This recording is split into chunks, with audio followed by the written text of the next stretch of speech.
morning, everyone. It's wonderful to be here with all of you, as always. As I sat down to write what I promised Brian will be brief remarks, I was struck by how recently it feels like we were all just here last April. I don't know if you feel that way too, but as I get older and I age alongside this industry, I find myself marking time by events like the BISG annual meeting. And with the pace of everything happening in publishing, alongside everything from geopolitics to legislation to climate change, I personally often take comfort in that which is familiar. But of course, we all know that comfort alone doesn't move us forward. Change, real, meaningful, and sometimes uncomfortable change, is required to make our industry, our communities, and our world healthier, more accessible, and more sustainable. Indeed, that is the theme of the conference: move fast and fix things. The challenge, of course, is that moving fast while also thinking deeply and intentionally is not easy. In fact, I might call that a superpower. Most of us favor what's familiar and efficient. We build routines that help us get through the day relatively unscathed and with some sense of accomplishment, hopefully. In one of my favorite popular science books, Thinking Fast and Slow, Daniel Kahneman writes, "A reliable way to make people believe in falsehoods is frequent repetition, because familiarity is not easily distinguished from truth." Authoritarian institutions and marketers have always known this. As I thought about the theme of this year's meeting and how I wanted to introduce my friend and colleague for this award, it struck me that a rare few individuals are able to understand the systemic changes in our industry and society that need to be made and can then affect that change quickly. When Lee and I first started working together at IBPA in 2022, I think we were both a little unsure how we might work in tandem. We were perhaps a little nervous and maybe even a little threatened. Unsurprisingly, as I later came to understand, Lee was the first IBPA staff member to reach out to me 3 weeks before I officially started. Lee wanted to let me know that I was already behind in the planning for IBPA Publishing University 2023, and we had a lot of work ahead of us. He had already come up with a dozen ideas for how we could make the conference more valuable, more inclusive, more meaningful, and not only that, he had thought through the ideas and had started to implement them. It turns out I was indeed late to the party, but I felt lucky to have Lee as the party planner by my side and have felt that way every day since then. Over the last 3 years, as we've collaborated deeply and constantly, I've learned a few truths about Lee. First, as his husband Mark will tell you, Lee can always fill the space that's given to him. He's brimming with smart, purposeful ideas to make publishing and all communities more open and accessible. And he's not afraid to share them. Second, with equal grace, Lee is always the first to relinquish space when someone else needs it more. He finds joy in uplifting other people's stories, honoring their experiences, and creating room for others. For those of you who know Lee, you might know that Lee's favorite shape is a circle, because a circle has no beginning and no end, and it can always be made bigger. Third, Lee is a problem solver. He takes macro challenges, ones that feel overwhelming at times, and addresses them through small, intentional actions. We've talked a lot today about small, intentional actions. These small intentional actions add up to real impact. He may not always land on the perfect solution, but he never lets perfection be the enemy of progress. That ability to think slowly and act fast was most evident last summer when Lee came to me and said, "I've been thinking about IBPA and what we can do in response to censorship and book banning. I have a plan, and it's called We Are Stronger Than Censorship." My immediate thought as the relatively new head of a nonprofit was, super, but how the hell are we going to do this? We don't have time, we don't have the people, we don't have the budget, where are we going to start? But Lee, being Lee, he was already rebuilding the engine while we were going down the highway. He thought through the big questions, laid out a plan, and had a path forward. 2 months later, IBPA launched We Are Stronger Than Censorship with 20 participating publishers and over 25 fiscal and operational partners. Less than a year from its inception, thousands of books have already been donated to fight book bans and get stories into the hands of readers who need them most. So Lee, I'm not going to steal your thunder. I'll let you share the story of this incredible work. And I should probably mention your official bio, that you're the Chief Content Officer at IBPA, that you're the author of 7 and counting award-winning books for queer and otherwise marginalized youth, that you volunteer with the Society for Children's Book Writers and Illustrators, We Need Diverse Books, ASAE, and others. But how I most want to introduce you is by sharing this. You are an ally, an advocate, an author, a publishing colleague, an agent of change, and a friend. And truly, the most deserving recipient I can imagine for this year's BISG Industry Champion Award. Congratulations.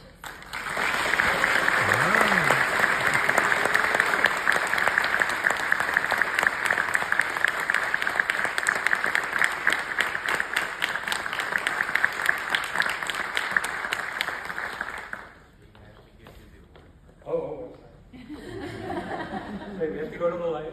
I learned, really quick learner. We need a lot of chairs in this room.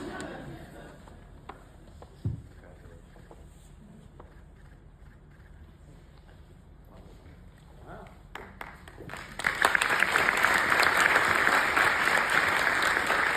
Hey everybody. Oh, I haven't clicked it. Okay, cool. All right, so thank you. That was beautiful. I'm Lee. I'm gay.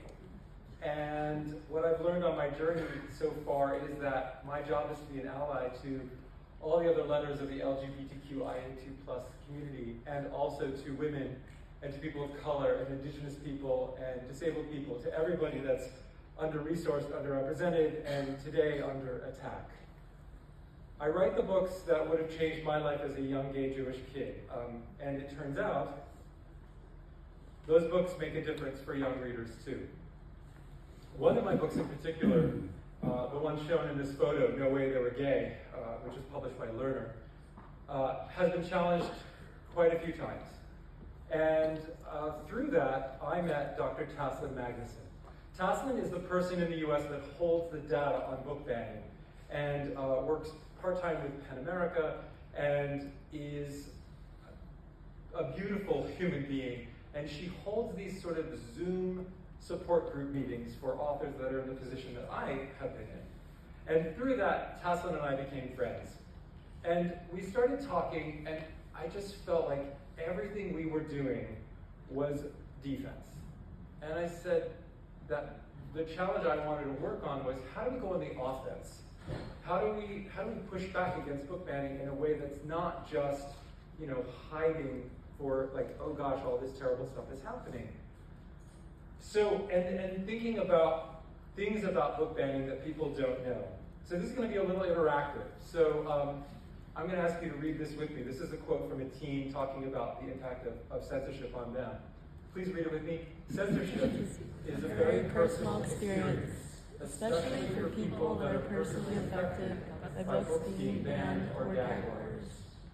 So it's almost like book banning is this like do not enter sign. So the thing is that people think that the point of book banning is the books, the top 10 books. The ALA releases a list, and that's what everyone focuses on. But it's not about that. It's about the chilling effect that makes teachers and librarians afraid to bring in any books that represent communities that they know the kids need it. They know the young readers need these books and that they're life-changing, and they're petrified to bring in the books because they don't want to lose their job, they don't want to deal with an upset, parents, and that is the point of the book banning.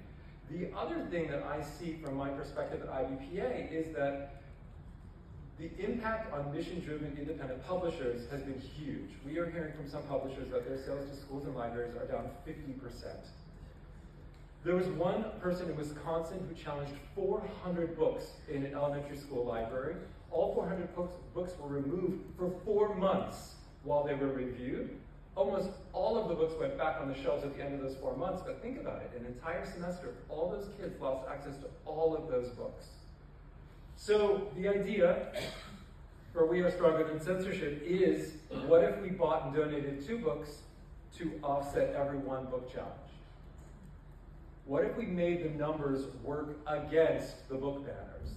the more they ban, the more we buy and donate.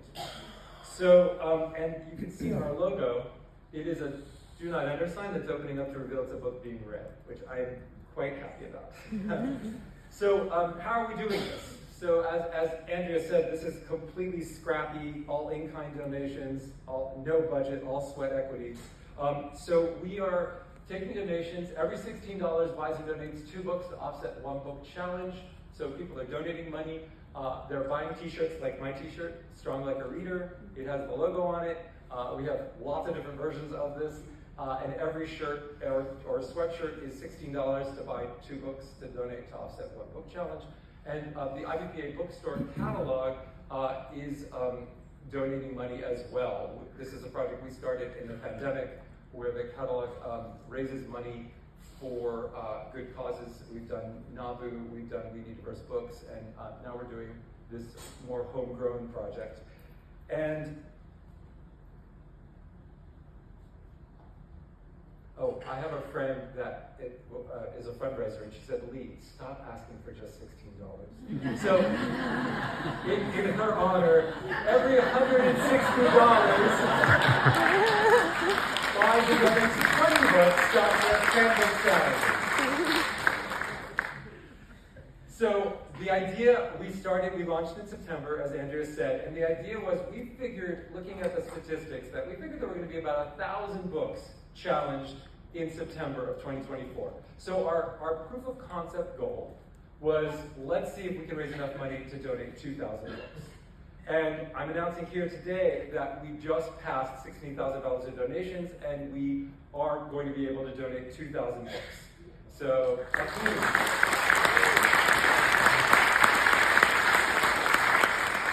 I'm very honored that I'm the person that gets that pretty award. But I didn't do this alone. It wouldn't have happened without Andrea agreeing to make it part of what IBPA does. It wouldn't have happened without Taslin. And it also wouldn't have happened without John Traska, who has been, basically became our 501c3 fiscal sponsor for the program. So when you donate that $160, it is tax deductible. And that's because of John, and he helped us by setting up the website, and every library institute has been a great partner in this. And those are not the only partners. We have 20 publishers, 20 independent publishers, each have 1 book in the program. So these are our picture books for the first year. These are our chapter books and middle grade titles and all the publishers. And these are our young adult and adult titles. So these are not our only partners. We also have distribution partners all across the country that are helping us take the donated books and give them into the hands of the readers. We also have bookstore partners. And the photo is from Under the Umbrella Bookstore, where we say, look at the collection of 20 books, choose whatever books you think are going to do well in your community, put them on the shelf, and we'll give you a little shelf talker. And that's what the shelf talker is. And the call to action is buy the book for the customer, buy the book in the store for yourself or for the store to donate. And then it becomes decentralized. And then suddenly these books are being donated, and we can't even keep track of how many books are being donated, but we don't care. Because the point is to push back against book banning. And then these are other partners that we've had. Basically, all I do with this program is try to get partners. I'm just going to shout out to the ones on the top row. AmazeWorks is doing a free discussion guide for every one of the 20 books. Learner donated the logo design. Every Child a Reader has set aside some funds to help with shipping costs. And LibraryWorks and Forward Reviews are partners because they are sending a quarterly email out to their communities talking about the program, and they're giving us some ad space on their websites and e-newsletters. And here's the opportunity. We are trying to figure out how to pull the brakes on this runaway train. And I would love it if you have ideas about how you can reach your communities, about something your publishing house can do, your distributor. We want more partners, because the bigger we can make this, the more it will act as brakes on this runaway train. Last year, it turned out 10,046 book challenges happened, and how much can we push back together is really my question. I think about that person in Wisconsin that challenged 400 books. If they knew that 800 books were going to be purchased and donated in response to their challenging 400 books, maybe it would have slowed their roll. And what can we create collectively? We can build momentum. We literally have not talked about this program except for 2 weeks in September and then the last month, because there was a lot of other stuff going on. But now is the time to start building momentum on this. We've proven the concept, and we're super excited because we have one last quote to read together. This is the most challenged book in the country, by the way, from last year, All Boys Aren't Blue. Okay, together. I yearned growing up for narratives that spoke directly to my experiences, that assured me that my identity, both as Black and queer, was not only valid but beautiful. It was through books like All Boys Aren't Blue that I discovered a narrative that resonated with my own. I felt it was really important to bring in the voices of teens that are impacted by the book challenges. I really want to thank you for giving voice to their voices with me. It's life-changing and life-saving to get diverse books into the hands of the readers for whom it will mean so much. I'm really touched to get to talk to you about this program. I'm very honored to be honored with this award, and thank you. And come on, let's see how much we can push back together.